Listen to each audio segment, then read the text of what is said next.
What is up, my fellow members of the CLC? Something very weird happened. I was trying to do a spoiler-free review of Avengers Endgame, and things got really, really strange and really off the rails because the review was sucking. And then all of a sudden, I just kind of said, you know what, screw the no spoilers.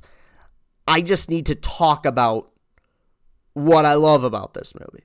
So, real quick, before we get into what was just a crazy out-of-body tangent experience, I do want to say I have a few minor complaints with the movie. No spoilers here, I promise. I do think that the movie is not nearly as funny as Infinity War was, which is a bit disappointing. There is a major plot element that the movie has, or plot device that the movie uses, that I think traditionally is something I hate. I think that it often leads to questions and plot holes and confusion. The movie ultimately makes it work, but it's just something that is kind of a pet peeve of mine, and I don't really like seeing, especially in a series that I love so much. And my biggest complaint is just that I feel like in the second act, the movie really drags. I think that you probably could have cut somewhere between 10 to 20 minutes out of this, and you still would have been fine. So those are my complaints. The good stuff, all the performances are great. Jeremy Renner, I thought, was fantastic, and I was really glad that they finally allowed him to really show off his range here, because he is one of the best actors working today. The effects are great. The villain's awesome. The story gets a little convoluted at points, but for the most part is really good. The Russos are tremendous directors. They know how to write these characters. Even somebody like Captain Marvel, who was a character that I didn't like in a movie that I didn't like, I thought still was excellent in this movie. So that's kind of the spoiler-free stuff that I have to say about this movie. Now, in the review that I was filming, I was really I was trying to heap praise on the final hour, which I absolutely love. But I just couldn't do it without talking spoilers. So what you're about to watch now is me completely spoiling the last hour of the movie and geeking out. And I haven't talked about it really in person with anybody. So this is the first time me opening up about the final hour and the emotion involved. I do give a spoiler warning, but here's another one. All right, please enjoy. I'll see you guys later. Through 2/3, I liked the movie. I thought it was fine. I was a bit disappointed by it, just in the sense that it wasn't everything I was wanting it to be. And then you get to the end, and you get the most satisfying final hour of the movie. I'm usually really good at talking about stuff without spoiling it, but I'm really, really having trouble right now. I feel like this review sucks, and it should. This is Avengers Endgame. Like, this is like I should be able to talk about this movie in my sleep, but I've seen it twice, and I haven't talked about it in person, especially with many people. So the last hour is amazing, and I'm going to spoil it because I need someone, and I'm going to use YouTube here as that someone to talk about it with, because there's no way to really convey without spoiling just how beautiful, emotional, and just downright awesome that it was. So I know I promised no spoilers, but I'm sorry. I'm gonna spoil like the last hour.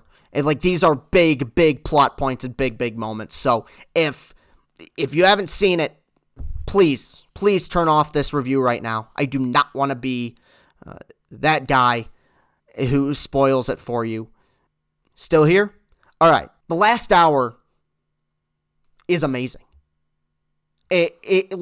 So they come back from the quantum realm, and Hulk snaps his fingers, and you're like, oh shit, like everyone's back now, and Hawkeye gets a call from his wife, and you're like, oh man, that's a really sweet moment, man, like that's really cool. And then you realize that Thanos, that asshole Thanos, has come back from actually going forward from 2014 to 2019, and starts blowing shit up, and he's just resting there like just an asshole. And the Nebula from 2014 is like, well, you know, I got to go find the stones.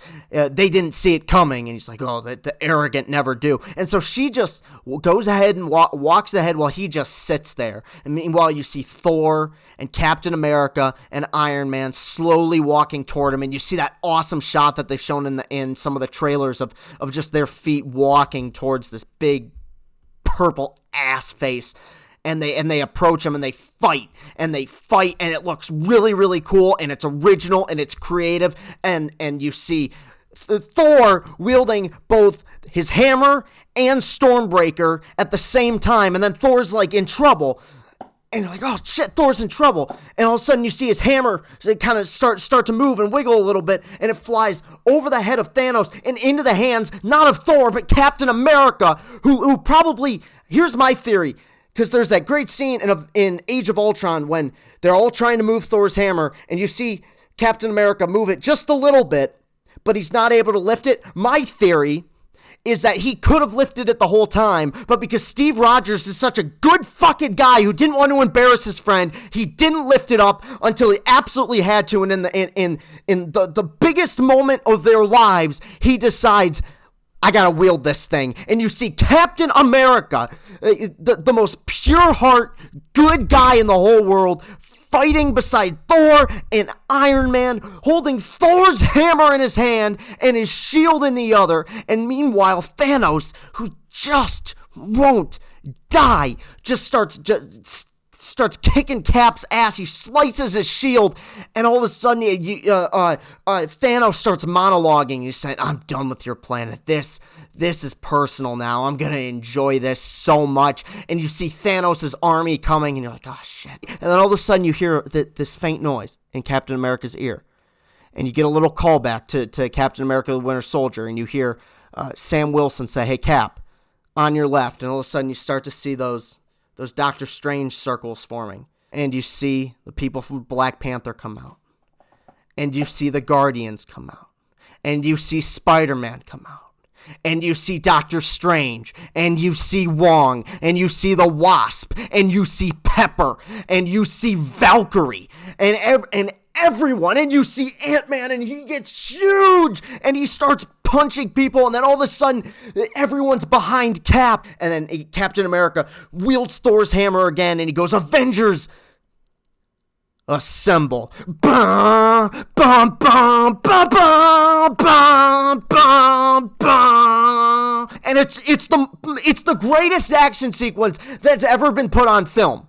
You see Pepper and Tony fighting side by side. You see Spidey. It's like, I don't even watch wrestling, right? But it gets like that at points, because all of a sudden Thanos' ship starts shooting on the Avengers, boom, boom, boom, boom, boom, and they're all ducking, and you see Rocket jumping on Groot to protect him, because he just loves Groot so much and he can't lose him again, and all of a sudden they start shooting, and they're like, what are they shooting at? And you swear you feel like you'll be able to hear a wrestling announcer in the background going, and here comes Captain Marvel! And Captain Marvel flies in and just like uppercuts the shit out of a ship, and it just fucking explodes everywhere.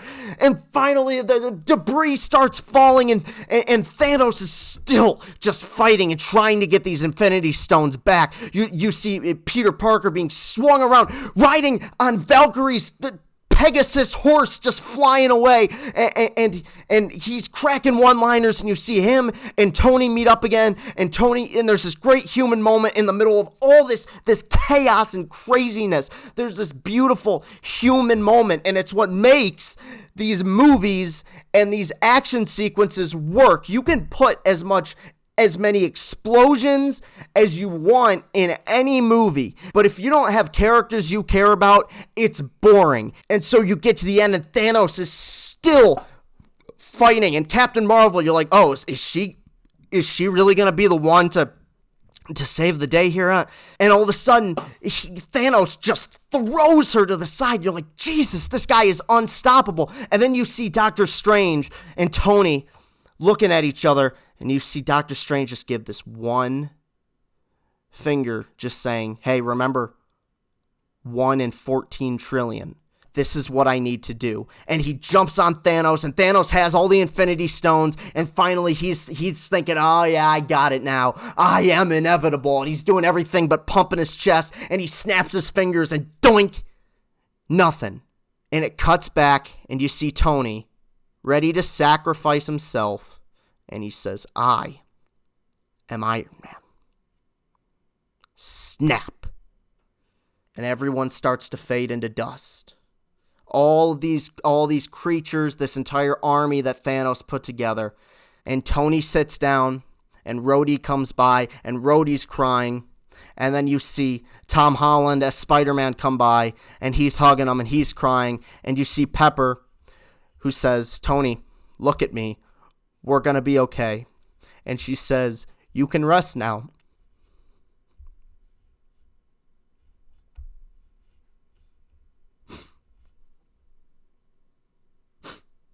And he does. You think back to the original Avengers, and once again, the arc, everything coming full circle, where Captain America tells Tony, you're not the guy to lay down on a wire and make the sacrifice play. And Tony says, well, I'd probably just cut the wire. Ultimately, they were both wrong. Tony didn't cut the wire. Tony made the sacrifice play. And you get this beautiful, beautiful shot of all the characters at Tony's funeral, and it's all one shot, this slow pan moving back and forth, showing all these characters. They're all there. They all show up to his funeral, and it's one of the most beautiful and emotional scenes I have ever seen in a movie. You know, Steve goes back to return all the Infinity Stones, and right as they're about to bring him back from the quantum realm, they aren't able to find him. And all of a sudden, Sam Wilson, the Falcon, and Bucky Barnes, the Winter Soldier, look over and they see an old man sitting on a bench looking forward at a lake. And Sam goes to sit by him, and it's Steve Rogers in incredible old age makeup. And the way that Steve Rogers talks, the way he sits, the way he dresses is so exactly how this version of Captain America would be at this age. And he tells Sam, you know what, I didn't come back to this timeline. I went back and I lived and I got married. And Sam says, well, it's going to be tough living in a world without Captain America. And then Steve pulls out Captain America's shield and said, about that, it's yours. And that, which means the new Captain America is Sam Wilson. And you think, and everyone thought, including me, that it was going to end up being Bucky, right? But when you think back to the relationship between these two, it makes more sense in this version of the characters for Sam to become Cap. And then the final shot of the film, you see Cap finally getting his dance with Peggy. And the final shot, they kiss. It cuts to black. And that's it. Any film that is able to get this type of emotional reaction out of me. And look, I'm a big softy, right? But I'll say this. I could hear other people, men and women, sniffling and blowing their noses in the movie theater because they were crying too. And that is a testament to what these characters mean to people and will always mean to people. I still think quality-wise the movie is a 9 out of 10.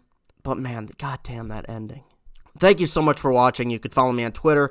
That's at Castellani2014. That's at Castellani2014. The link is in the description below. My Snapchat is the same as my Twitter handle as well. Thank you so much for putting up with this and watching. Peace and happiness. never stop losing.